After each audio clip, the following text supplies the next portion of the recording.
We're back. Well, first, how's it going, guys? And we're back with more on Ordinary Men by Christopher Browning. If you want to hear more after this little talk, go back to part one. And this is a book about Battalion 101, a force in Nazi Germany who was on the wrong side, who had ordinary men who regressed into mass murderers for thousands and thousands of Jews. Most of the time, killing that many each and every day.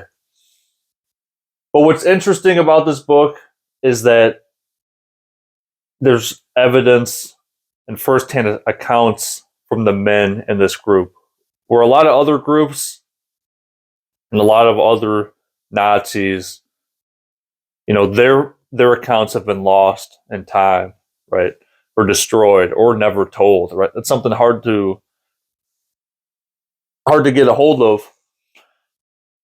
So we're able to take a look into the psychology behind why they did certain things, how they did it, and what was going through their heads, and where they started to where they ended, and who they became. And I'm just going to read a couple excerpts, and maybe it's an interesting point, and maybe I'm going to share a lesson I learned from something.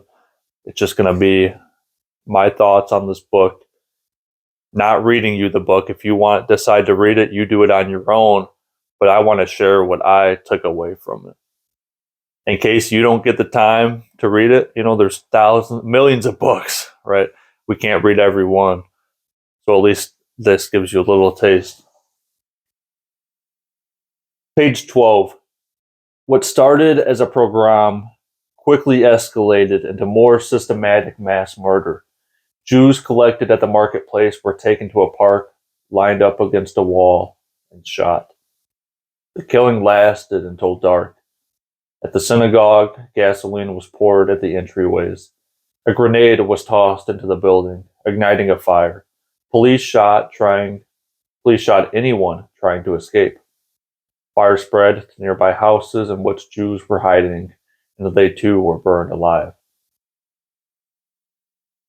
I wanted to share this, and there's many other stories in there, but it just opens your eyes once again, something you don't want to think about, how personal and massive these killings were, right? This talks about burning people alive, shooting people who are trying to escape, spreading to nearby houses and killing them. I don't know if we'll talk about it later, but there's other ones where they filled stadiums with people. They filled trenches with people. They made people dig their own mass graves and then killed them. They shot so long that it went from dawn to dusk. That they would try and shoot, they would shoot all night long sometimes, or they would try to. They would have to turn lights on. The fact of shooting people where it takes you from dawn to dusk, that's unthinkable. To be killing so many people that it takes an entire day. It's nightfall and you're still not even done. It's sickening. And I know we should all know about this in history. If you don't, obviously you need to learn more about history to learn about what people do and what's happened to certain people and why things happen, or why they happen in this case. And it may be a reiteration for some, but it's something you shouldn't forget. Some of these things that were done were just horrible. So I wanted to share that. Page 14. The battalion and company commanders are especially to provide for the spiritual care of the men who participate in this action. The impressions of the day are to be blotted out through the holding of social events in the evenings. Furthermore, the men are to be instructed continuously about the political necessity of the measures.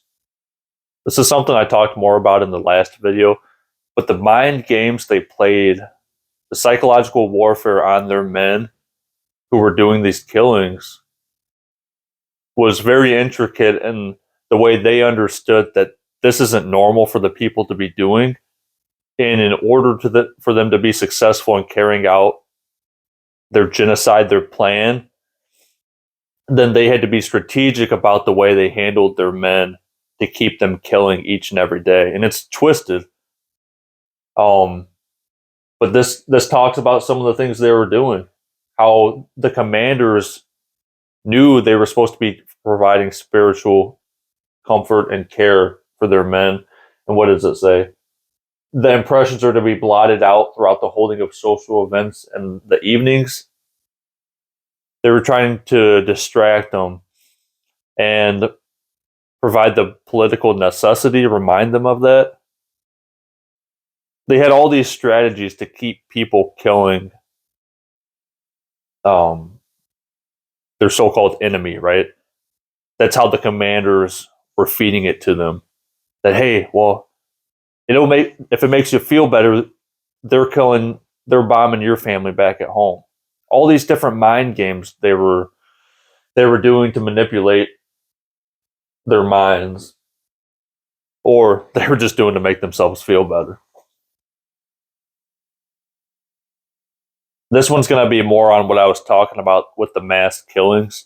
So page 14, male Jews who appeared to be between the ages of 17 and 45 were simply rounded up and brought to the stadium.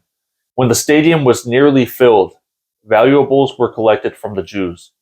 It was a very hot day, during which the Jews neither received water nor were allowed to go to the toilet. Trucks from the motor pools of both police battalions began shuttling the Jews from the stadium to anti-tank ditches in a forested area outside the city. Most of Battalion 316 and one company of Battalion 322 guarded the shooting site and were formed into firing squads. The shooting lasted until nightfall, and then the policemen attempted to carry on the executions under the headlights of their trucks. When this proved unsatisfactory, the action was broken off and completed the following day. I really want to share these horrible events and the details behind them. Because when you think about that, when I think about it, I think about how could ordinary men turn into mass murdering individuals to the point where they're filling stadiums, taking men, women, children, and shooting people. Imagine shooting someone, shooting so many rounds that it takes until nightfall and you're still not done. The mass amount of people that were killed it's unbelievable. And why I like the psychological part of the book is to help understand that this happens to people. All across history, it happens to people where they turn evil. And how can you prevent yourself from becoming an evil person? Whether it's to that scale, whether it's, look at problems where you live. Is it racism? Is it deceit? Is it lying? Is it adultery? Like what in your area or your life personally could you devolve to, right? What could you lead to? And if you understand how it happened to them, can you hopefully help other people from not falling into that trap? Can you help yourself on a smaller scale not falling into the pitfalls of everyday life? What's going to stop you from eating a Snickers bar versus eating a salad? Now, I know that's minuscule compared to what we're talking about in Nazi Germany, but to me, that's the point. If you can learn from one of the largest, if we're talking about a scale and you're learning from the largest of the largest events in the scale, can you apply that to your life for every little thing to make yourself a better person? I believe so. I've said in the last video, but it's just like Man's Search for Meaning by Viktor Frankl. If I can learn from Viktor Frankl how all those Jews found meaning to make it through the Holocaust, can I find meaning to get through my day in the life today? Yes, I can. So if I can use that for good, you can use it not to turn bad, or at least that's the hope. And for the people around you, being able to help them if you see certain things they're doing. Because if you're thinking right now, why are you using that scale for Nazi Germany? Well, remember, it wasn't always like that, but it evolved into it, right? So don't think it can't happen where you're at. Maybe it's on a smaller scale, but it's the same ideology, the same concepts and defense mechanisms and intent that leads people down that wrongful path. Let me see how much time I have. Okay. I just had to check the timer because I don't have that much memory on my phone. So I got about 6 more minutes. I only have a few more quotes. So, page 16. For the first shooting of large numbers of Jewish women, the author of the war diary felt the need to provide justification. In a subsequent action in early October, the need to explain the shooting of Jewish women was no longer felt. Once again, in the first video, it talks more about this. But how people get comfortable with doing things, whether they're right or wrong. And in this case, it's kind of interesting, the psychology. When he started killing women, he's explaining what justification why he had to do it or why he did it. What happens later on, months later, and he's killing women? He don't care. Maybe deep down somewhere in his soul he cares, but he's accepted it where now it's normal. It's normal to him, so there's no need to justify why he did it or not. And that's just the messed up part. Why to learn from that? Because look in your life, how many times I could do something wrong or I may justify not doing something I should be doing. And it's a dangerous game because if you, even in me saying that, justifying something I shouldn't be doing, is there any justification for that? No. Does it make yourself feel better? Yes. But I've talked about in another video, you can create a case for everything. Someone who murders someone, they still get a chance and they still can they can still present evidence of why they didn't murder him. You can create a case for everything, but facts are stubborn things. And if you're creating a case for yourself not to do something that you know you should be doing, don't believe that is the right answer just because there's facts behind or just because there's points behind it. That's the dangerous game, because just because there's a point not to do something doesn't mean it's right. Just because there's a point to do something doesn't mean it's right. You need to have some moral compass to decipher what's right from wrong. That's kind of the point of that. There's always going to be two sides. There's always going to be points to both sides. So if you go to one side or the other when it's convenient for you because it makes you feel better, well, you may not end up turning out to be the best person. Oh. Page 36. These men were not desk murderers who could take refuge in distance, routine, and bureaucratic euphemisms. Let me reread that. These men were not desk murderers who could take refuge in distance, routine, and bureaucratic euphemisms that veiled the reality of mass murder. These men saw their victims face to face. Their comrades had already shot all the Jews deemed too weak to be deported.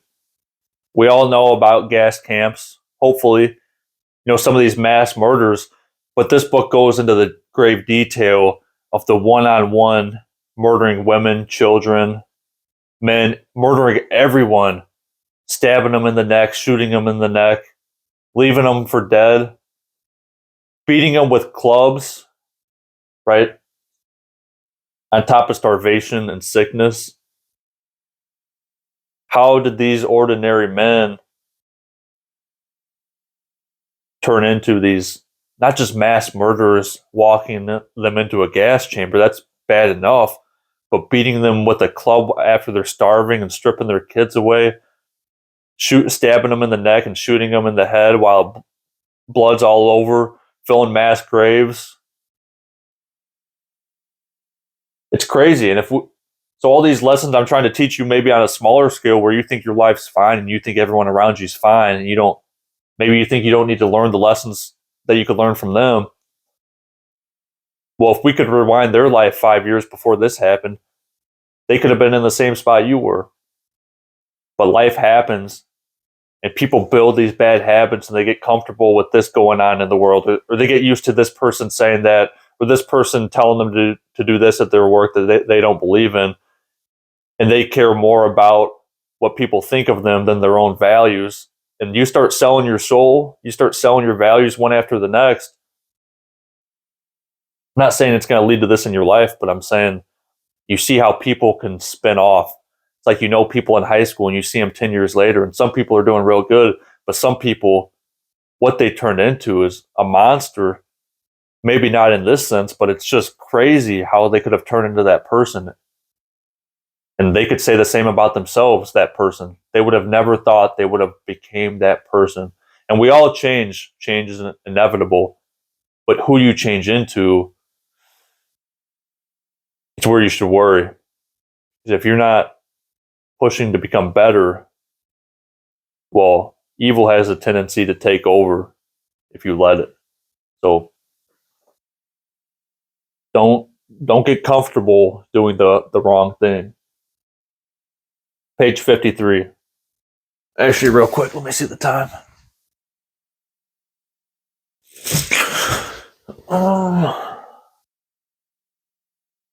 Yeah, that's good. I have less than a minute left. It's very interesting trying to learn from people. In this case, I was learning from the ordinary men in Police Battalion 101. But I love to learn from anyone in all walks of life, whether it's family, friends, people I see on TV,